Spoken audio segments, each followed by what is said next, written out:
Hey guys, what's going on? My name is Aldas and today we're going to be checking out the brand new McLaren MCL35 for the 2020 Formula 1 season that has just been released at McLaren's launch event in Woking. We're going to take a look at the new livery. We're also going to take a very brief look at some of the aerodynamic changes that have happened on the brand new car, and then a really quick look also and a preview into McLaren's 2020 season. But anyway guys, let's get into it. So the brand new McLaren MCL35, it has come with a new-ish livery. It's not a massive change from last year, but they certainly have gone for a little bit of a different style. The same colours still remain. We have that really nice bright orange, and then that also quite mellow kind of blue as well. I really do love this colour combination. I really liked it when they introduced it last year. I actually quite liked when they introduced the orange theme back in 2017, and the way they've developed it over the past few years, I think they're at a really good place. They've also now, as you can see, made the car actually even more orange because they've added the color on to their halo as well. What has changed though is the kind of finish of the orange now. It is matte. I was really surprised by that, but it was a very good surprise. I'm a big fan of matte finishes. I thought Ferrari did a great job in 2019,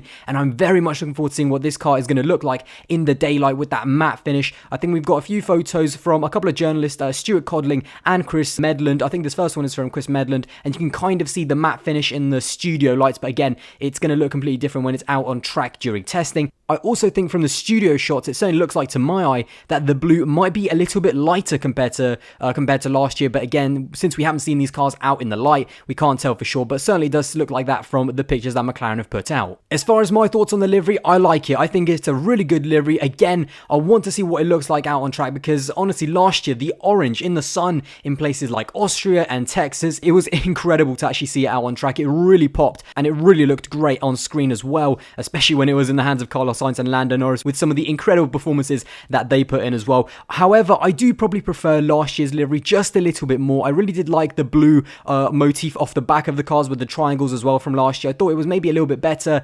This year they have gone for a little bit of a change in the livery. They've kept the same colours, but now the blue is all the way at the bottom of the side pod and all the way at the top as well, and it's kind of more horizontal really across the car. But nevertheless, I do still like it. I think they've done a really good job, and once again, yeah, McLaren, I think they've knocked it out of the park, and it is certainly one of the best liveries we've seen so far in 2020. But what do you guys think of the brand new McLaren livery? Do you love it? Do you hate it?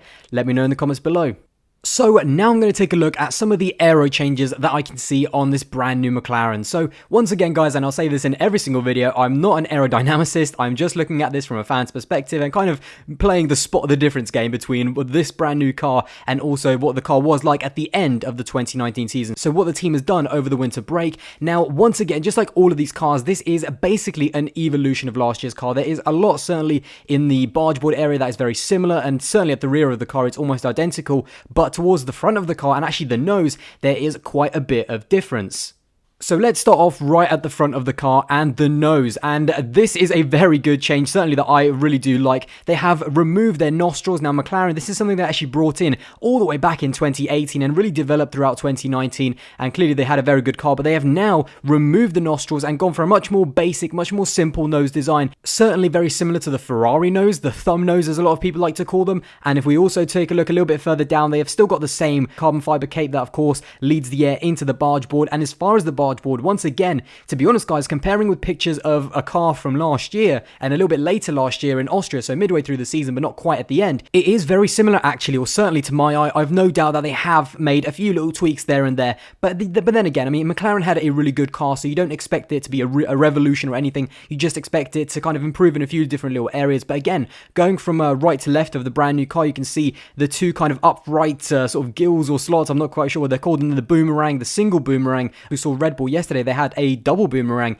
and then they still have those three upright carbon fiber pieces connected right next to the side pod. So again, it's a very similar design to last year. No doubt that there are little tweaks there and there, but other than that, it is a very similar barge board to the 2019 car. The same with the mirrors. I don't really see too much difference there, but the one thing we do see, of course, is the halo now, as I said, is orange. I really do like that, by the way. I think that is a very good feature, but a really big change actually is in the airbox. Last year, they had a simple kind of one oval airbox, but now in 2020, 2020, they've managed to put 6 different inlets on that airbox. So that's kind of incredible. And to be honest, that's just as many, that's to be honest how many I can see. There might even be more a little bit further down. But yeah, that's definitely an interesting part of the car there. But to be honest, guys, other than that, to my eye, it looks pretty much the same. Certainly in terms of the side pod as well. I think they might have shrunk it down just a little bit, but not as much as the Red Bull that we saw yesterday. And then finally, even when we get to the back end of the car, the rear wing also looks pretty much identical. All of the slot gaps are pretty much the same ones as the ones that I found on the picture of the car in Austria. So to summarize, not too many massive changes, certainly not as many as there were on the Ferrari,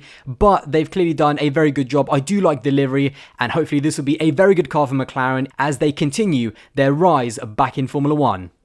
Now, really quickly, let's talk about McLaren in 2020 and let's take a small little preview into their season. Now, I think this is a very exciting season for McLaren. I think after the Alonso, McLaren, Honda years, what Andreas Seidel and actually Zach Brown as well, and really a massive shout out to Zach Brown because there was a lot of criticism when he came in back in 2016, but I think he has done a phenomenal job. Not just the way he has led McLaren, but also the way he stepped down as a team principal and actually said to himself, you know what, I need someone with a bit more team principal experience to be in there. And then he brought in Andreas Seidel, who has done a fantastic job. So the way these two have worked together, and then their driver combination of Carlos Sainz and Lando Norris, easily one of the most exciting driver lineups of 2019. This team, the vibes are completely different compared to when Alonso was here. It's such a great team to watch now, and they're clearly making a rise back up in Formula 1, which is great to see. They've got that very exciting Mercedes engine deal in 2021. And as was mentioned also in the presentation, there's just so much more sponsors in the car as well. So there is so much for McLaren to be excited about in the future. And then we get, as I said, to their two drivers, Carlos Sainz, the experienced head. Of course, he came into Formula 1 with Max Verstappen of all people, but his career took a little bit of a different trajectory. And in 2019, I mean, coming into McLaren, getting that long-term deal, just having the shackles of Red Bull released,